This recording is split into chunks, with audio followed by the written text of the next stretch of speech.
When talking about history, we sometimes put too much emphasis on the role of battles and wars over the underlying political and social structures. But some battles are truly decisive for the course that our history takes.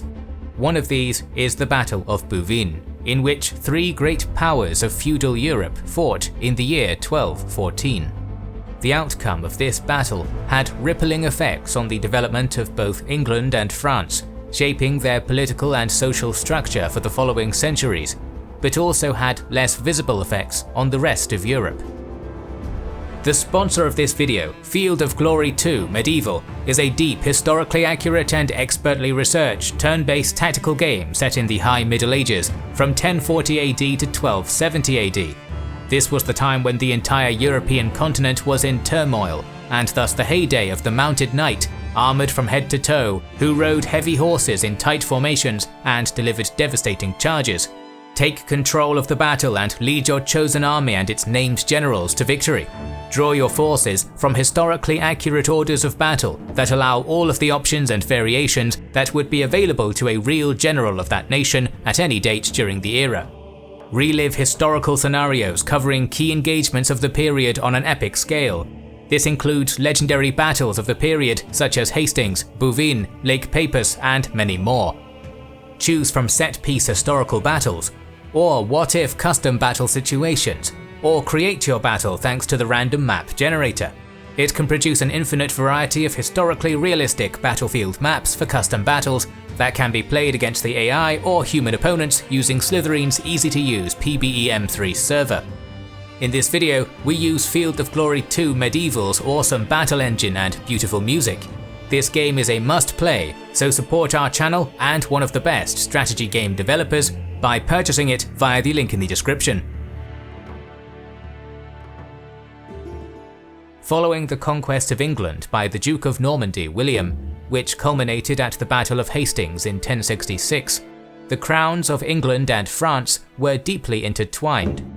As Dukes of Normandy, the English kings had to pay homage to the French kings for their fiefs as the feudal laws of the time dictated. In the year 1135, following the death of Henry I, the English realm entered into a 2-decade-long civil war known as the Anarchy, which ended with Henry II ascending to the English throne in 1154. Henry was a member of the French Plantagenet family, and he had inherited the counties of Anjou and Maine from his father, Geoffrey, and the Duchy of Normandy from his mother, Empress Matilda, daughter and sister of the previous English kings. In 1152, Henry also married Eleanor, heiress of the Duchy of Aquitaine, which covered most of western France. So when Henry sailed to England to be crowned as King of England, he was already the greatest feudal lord of the French realm. The French monarchs had long lost the power and prestige that the Carolingian kings enjoyed, with royal power diminishing in the 10th century. The Capetian dynasty had been on the throne since 987, but they controlled only a small part of the kingdom directly, a region centered around the capital Paris and a few exclaves. The rest of the realm was governed by powerful counts and dukes, with whom the kings often quarreled for power and influence. Now that half of the kingdom was under the rule of the Plantagenet dynasty, frictions between the two families soon commenced. In 1159, Henry began to extend his influence further onto the continent by attacking the Count of Toulouse, who was rescued by the French king Louis VII. What followed was a century of low-intensity conflicts between the House of Capet and the House of Plantagenet, who ruled the so-called Angevin Empire. Henry was successful in putting one of his sons on the throne of the Duchy of Brittany, and nearly managed to have his son become the heir to the French throne, but he had to often confront his rebellious sons, who would forge alliances with the French kings Louis VII and his son Philip II. In the year 1199, Henry's youngest son John ascended to the throne following the death of his older brother Richard the Lionheart. To consolidate his throne, he first had to defeat his nephew Arthur, supported by French King Philippe. Philippe was a shrewd politician and diplomat, and wanted to use Arthur as a pawn to weaken the Plantagenet position in France, splitting up their territory. In the subsequent peace of 1200, Philippe dropped his support for Arthur and confirmed John's titles and possessions, but he obtained the reaffirmation of his position as suzerain of John. In 1202, a new war sparked between the two monarchs, following an internal marriage dispute in the Duchy of Aquitaine between John and one of his vassals of the Lusignan family. The outcome of this war was the mysterious death of Arthur and the seizure of Normandy, Anjou, Maine and Brittany by Philippe, confining John's possessions in France to just Aquitaine. Philippe would also expand his influence in Auvergne in 1209. The English king did not accept the outcome of the previous war, and already in 1206 he made an unsuccessful attempt to retake his French territories. He soon started to look for allies to curb the power of the expanding French king. It is now that we acknowledge the existence of the Holy Roman Empire. Following the death of Henry IV of the Hohenstaufen family in 1197, the imperial throne had been given to Otto IV of the Welf family, thanks to the support of Pope Innocent III. This sparked a feud between the two families, which would give the name to the two political factions of Guelphs and Ghibellines. In 1208, the head of the Hohenstaufen faction, Philip, Duke of Swabia, was assassinated, leaving Otto without much opposition in Germany. Emboldened by his position, the emperor went against the Pope and the Kingdom of Sicily, intending to weaken the Holy See and take the South Italian throne for himself, but his actions backfired hard. He was met by papal excommunication and a rebellion of German princes, who in 1211 elected the young Frederick II, King of Sicily and son of the previous emperor Henry IV, as the new emperor. Both the Plantagenets and the Capetians had their stake in this struggle for power. Otto was also supported by the English monarchy, as he was related to them and had lived at their court, while Philippe supported the young Frederick to contrast his rival. Someone else who had been excommunicated was King John of England, after a dispute with the Pope on the nomination of the Archbishop of Canterbury. Although it had little effect in the internal policies of the state, and it was soon resolved in 1213, it gave Philippe of France an excuse to invade his rival. In 1213 he assembled a fleet in Normandy, which was destroyed in the port of Dem by the Earl of Salisbury, and raided the lands of the Count of Flanders, who had refused to join the prepared invasion. John thus formed a league against the French king. He was joined by Otto of Welf, who came to his help not only on the grounds of friendship with the Plantagenets and to undermine the French support of his rival, but also because he hoped that a grand victory against the King of France would rally the rebellious princes to his banner. The Count of Boulogne, Renaud, and the Count of Flanders, Ferdinand, also joined the League, as they had historical ties to the English monarchy and economy, and the latter had an active dispute with the king regarding the ownership of some towns. Their strategy was to attack the Kingdom of France in a two-pronged assault from the east and the south, which would have converged on Paris.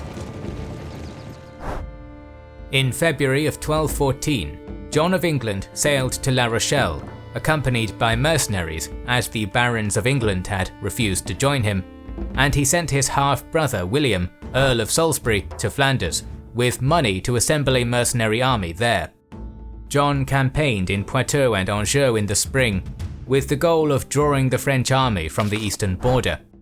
Philippe decided to defend his territories by leaving a third of his men under his son Louis to confront John in the Loire Valley, while he would head for Flanders to raid the region. In Anjou, John's army was confronted by Louis's detachment while they besieged Roche-aux-Moines. The English monarch retreated, either because of cowardice or because he had reached his goal of splitting his enemy's forces, but suffered some casualties in his retreat. At the start of June, the Emperor finally arrived in Flanders with his small army, as only 4 German nobles had joined him, but he was soon joined by the Dukes of Brabant, Limburg and Lorraine, the Counts of Flanders and Boulogne, and the mercenaries of Salisbury. By the 26th of July, the French king had just arrived at the Flemish town of Tournai with his army, while the Allied army was encamped 12 kilometers south at the castle of Mortagne. The French army numbered approximately 1,300 knights, 300 light cavalry, and 4,000 to 5,000 infantrymen. The Allied army was composed of 1,500 knights, mostly from Flanders and Hainaut, and 7,500 Flemish foot soldiers and mercenaries. As Philippe's scouts had reported the position of the enemy army, he decided the following day to turn back to not remain encircled and to defend his heartland. On the morning of Sunday the 27th, his army departed in good order along the old Roman road between Tournai and Lille, with the carts in front, followed by the infantry and the cavalry in the back. He also sent a contingent of knights from Burgundy and Champagne to cover his retreat. The imperial camp received the news of the French retreat, and a council of war convened and decided to attack at once, taking advantage of their superior numbers and hoping to cut part of the army off at the village of Bouvines, where the river La Marque flowed. They marched at once along a single road through a forest, which greatly prolonged the marching column. Philippe knew that his enemies were on the move, but he was unsure if they were heading to Tournai or towards him, as it was forbidden by the church to fight on a Sunday. While he was having a meal in the village of Bouvines, he received the news from his rearguard. The Count of Flanders with 1,200 knights and squires had led the vanguard and engaged in small skirmishes with the Burgundian knights. The French king and his commander, the Bishop Guérin, recalled his infantry who had crossed the river and positioned his troops with himself at the centre, with a right wing composed of only heavy and light cavalry and a mixed left wing. The Allied army had failed to surprise the French, and their long marching column meant it took a considerable amount of time to draw up for battle. The Flemish and Hainautian knights under the Count of Flanders composed the left wing. In the centre, the Emperor was positioned with his few knights and half of the infantry, where a cart with the imperial insignia was located, while to the right, Salisbury's mercenaries were positioned in a circle to cover the Count of Boulogne's cavalry. The battle started soon after noon on the south side. A contingent of light cavalry was sent out by the French to probe the Flemish lines. Some of the knights took the bait, starting to skirmish with the light cavalry and finding success. Then the knights from Champagne charged against the disordered lines, killing many of the unarmoured horses and taking a number of knights captive. The Count of Flanders attempted to save his men, charging into battle with his retinue, but he was met by the full force of the French right wing, who broke the enemy line and encircled the enemy knights in a fierce melee. The heavier armoured French knights managed to best their Flemish counterparts in the duels that ensued after a cavalry charge, and after a few hours of battle, the Flemish ranks were thinned until their commander was forced to surrender. Meanwhile, the centre of the two armies had drawn up for battle. As the French infantrymen took position in front of the king and his retinue, they were charged by Otto's mass of mercenaries and knights. The French levies were not of the same quality as their mounted counterparts, so they were thrown back. The infantry line had been kept thin to spread it out and not be encircled, so the German knights easily punctured it, but they were met by the king's knights. During the fight, some of the German infantry managed to push through and nearly captured the French king, but the French knights on the left wing counterattacked and routed the Emperor's knights, mopping up the infantry that had penetrated the line. Soon the centre collapsed, and the German knights sacrificed themselves to allow their emperor to escape from the battlefield. Just the Allied right wing was remaining. They came too late to join the other two battle groups, so here the pikemen had positioned themselves in a circle to cover the knights, who launched sorties out of this small strongpoint. After a few attacks, The knights of the Count of Boulogne were defeated and captured. The Dukes of Limburg and Brabant and the Flemish militia, seeing how the battle was going, turned around even before setting up for battle.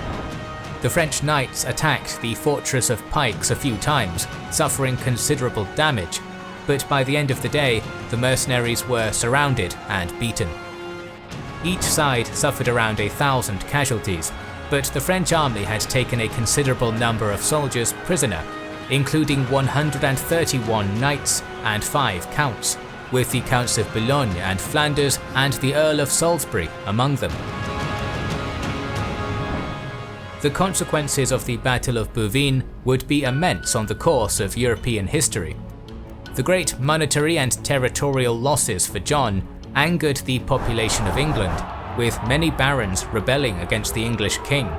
They forced him on the 15th of June 1215 to sign the Magna Carta, a document that granted a series of freedoms and rights to the freemen of England. This document is important for the legal system, being the basis for common law and granting some important rights such as the habeas corpus, the right to not be arbitrarily arrested, and establishing the concept that no man is above the law. It also created a council of barons to judge the actions of the king, and this was the bedrock on which the parliamentary monarchy that would later develop was based. The French monarchy took another road. Having defeated his main rivals, Philippe had limited the English possessions on the mainland to just the Duchy of Aquitaine. He had also greatly expanded the territory directly controlled by the crown, strengthening its authority. It also led to the later incorporation of the County of Toulouse, weakened by the Albigensian Crusades, and the curbing of the influence of Flanders, the richest and most populous region of Europe at the time. The great success that Philippe had in consolidating royal power garnered him the nickname Augustus, and he has been called the Father of France as he set the course of his kingdom on that of centralization. The defeat of Otto would be detrimental for him, as he would no longer hold any power and he would soon die. He would be the only emperor of the Welf dynasty, and his death would pave the way to the ascension to the imperial throne of Frederick II, King of Sicily, who belonged to the Hohenstaufen dynasty. More videos on medieval battles are on the way, so make sure you are subscribed and have pressed the bell button. Please consider liking, commenting and sharing, it helps immensely. Our videos would be impossible to make without our kind patrons and YouTube channel members, whose ranks you can join via the links in the description to know our schedule, get early access to our videos, access our Discord, and much more. This is the Kings and Generals channel, and we will catch you on the next one.